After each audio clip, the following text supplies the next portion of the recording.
So what do people fear? Number 3 is death. 2 is a fear of heights. And number 1 is public speaking.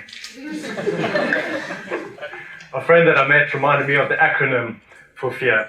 You can either forget everything and run, or you can face everything and rise. It does help to have the clicker. So the time was 12:25, 23rd of February, and I just received an email. And as I read through this email, I've got to say, I did feel a little bit of fear. I realized in less than 48 hours' time, I'll be standing right here and I have to change the beginning, the middle, and the very end of my talk. I have this view on life.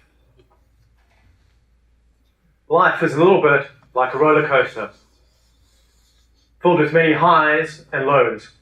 And it's what you do in these challenging lows that changes your life. You'll make decisions here that you'd never normally make if your life was like this.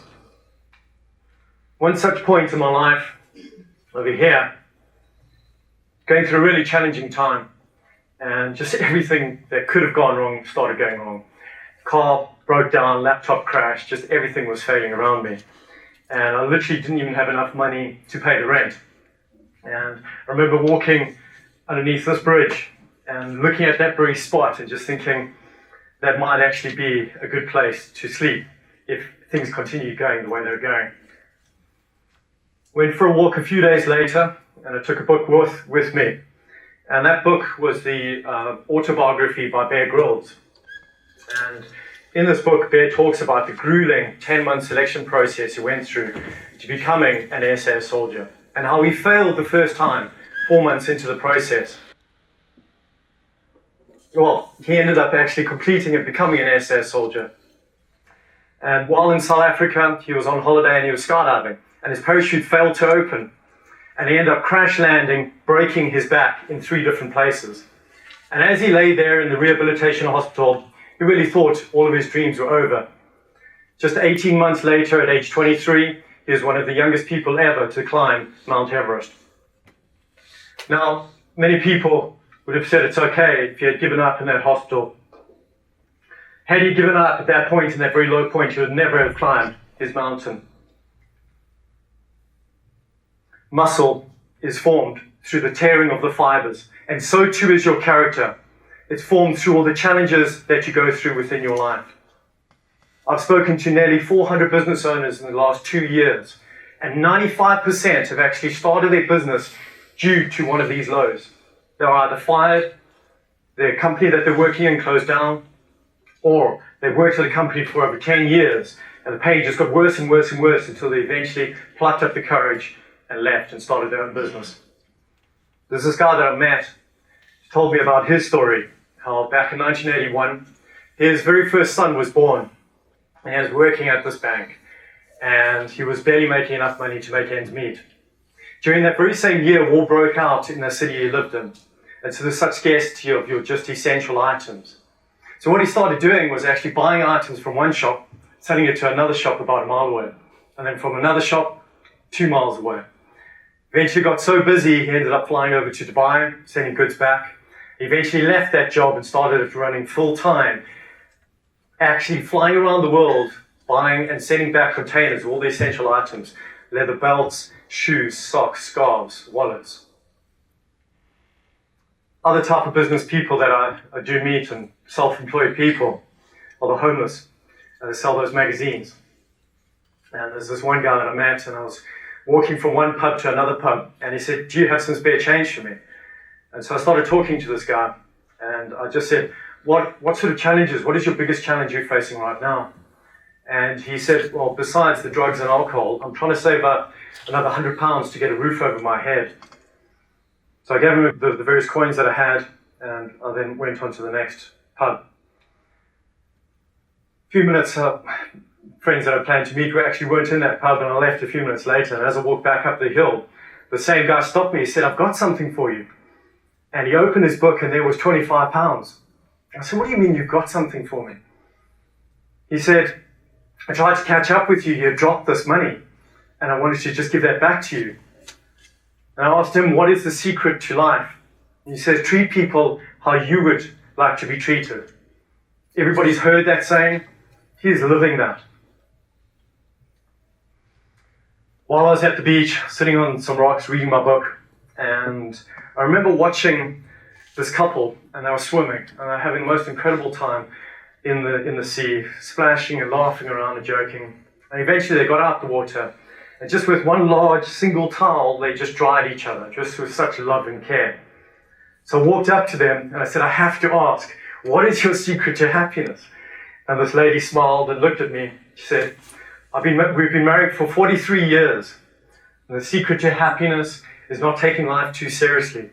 Surround yourself with people that you love, care for, that you can trust and depend on. And the husband joked and said, you can depend that I'm always going to be late. Anthony Robbins talks about the 6 human needs for happiness. And number 1 is certainty. If you've just lost your job, you do not have enough money to actually put food on your kids' table, you just come back from the doctor, and you've been given some very bad news. That uncertainty of what's going to happen in your future is incredible unhappiness. If you've got total certainty throughout your life, you're going to be bored out of your mind. So many people say, I don't want my life to be like a roller coaster, I just want my life to be like this. If you go to the doctor and you get connected to some equipment, that's not a good sign. So you need uncertainty in your life, which is variety, to feel alive. Number 3 is love and connection.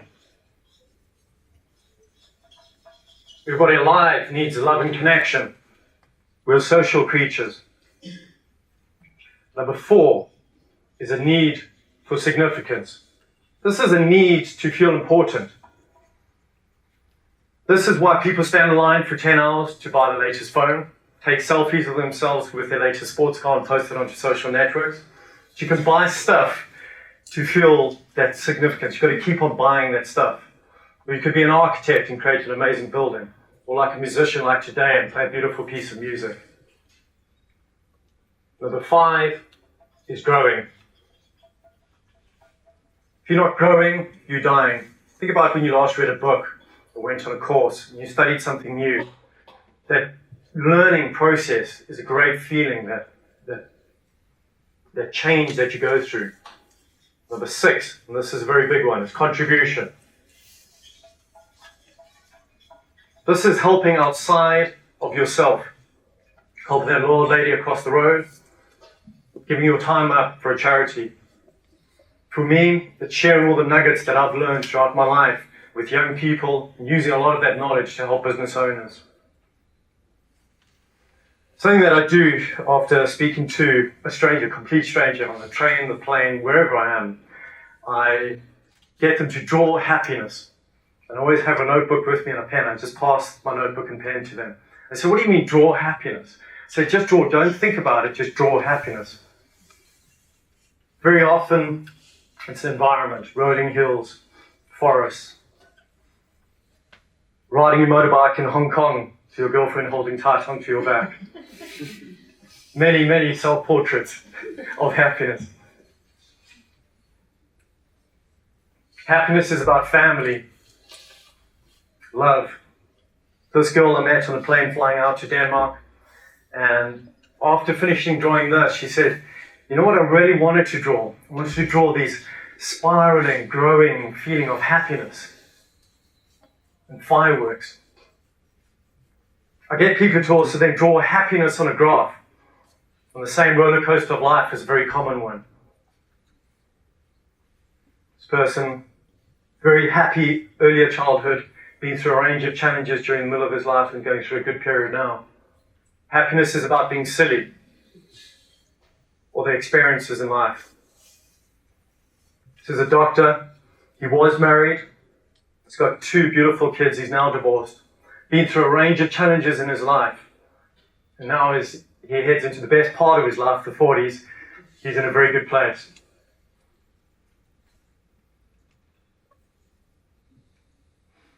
This girl, she was in an arranged marriage for over 10 years, an extremely abusive arranged marriage. And she eventually fled that marriage with her 2 children.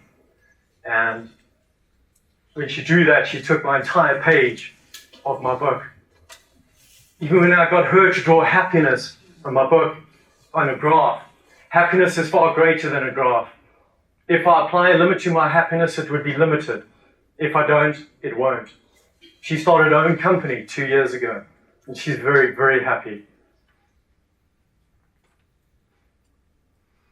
For me, as a result of these very low points that I've been through in my life, I made a whole range of decisions that changed the direction of my life. It resulted in some unbelievable times in my life. I look back, I wouldn't change a single one of those challenging times. The result of those decisions that I made, this was a trip to China, and these were 14 out of 10 days for me. And why was it? Connection with complete strangers. The growing through the overall experiences and everything that I was learning when I was there. The variety and all the different food that I ate when I was there. Stopped on the side of the road, bought these water lilies. The seeds have got a bit of a nutty flavor to them.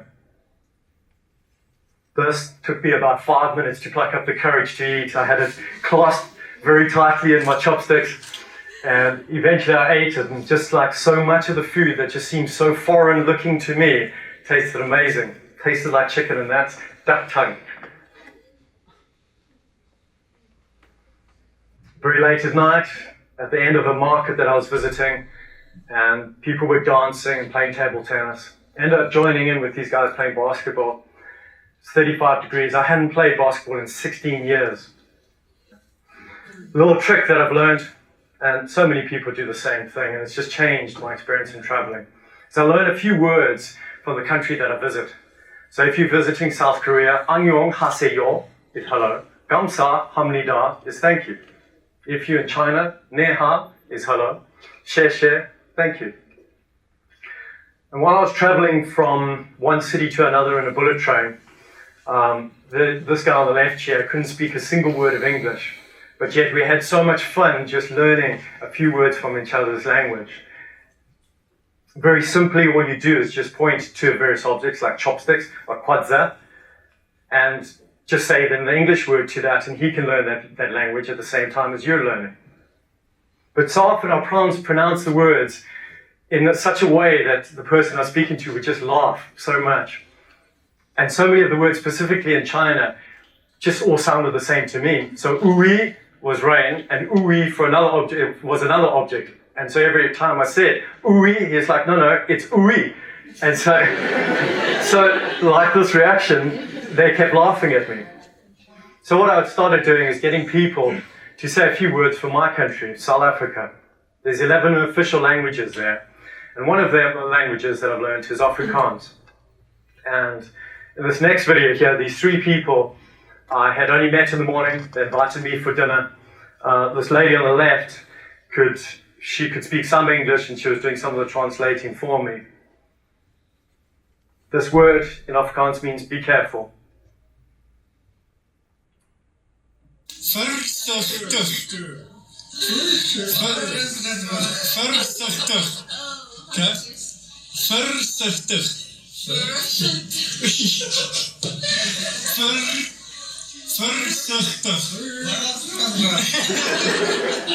Not so easy. Oh, so hard. This was 2 weeks ago. I was visiting South Africa on holiday, and decided to have a swim late at night at the swimming pool. And this other couple had the same great idea. And it turns out they were out from Los Angeles on their honeymoon. And we started talking. This guy, he was a property developer, she was a fashion designer.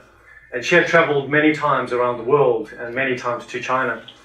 And so I shared with her my experiences when I was there, and how I would share and learn different words, and the reaction that I got. I told her also about how I got some people to say some of the words from my country. One of the other languages now, there's a number of languages back in South Africa that have got a click to them, like the word causa. And so I said to her, can you say the word causa? And she was like, no, I can't say that. I said, well, at least try it. She said, no, I had cancer about 1.5 years ago, and they removed a large portion of the inside of my mouth, so I can't actually make that click noise. She was probably one of the happiest, most fearless person that I've met in a very long time. While out on their honeymoon, they're going to be riding elephants. A week later, they're going to be going down to Cape Town and going to be diving with great white sharks in cages. What is it that stops so many people from speaking to strangers? I think it's fear. So something that I wasn't going to actually do today, but so encouraged by all the amazing speakers today. And quite a big topic that what they spoke about is fear. So is anybody that's brave enough, I've only got a few minutes left here, come down on the stage here with me. If you're able to do this, imagine how easy it will be to walk up to a complete stranger and start a conversation. So in about 20 seconds, about 10 people could fit down in the audience here with me. If you're brave and fearless enough, come join me over here on the stage to lie down just for 10 seconds. Because if you're fearless and brave enough to be able to do that, it'll be so easy to talk to those strangers. Come join me now. Got space for maybe 10 people. Can you walk around this one?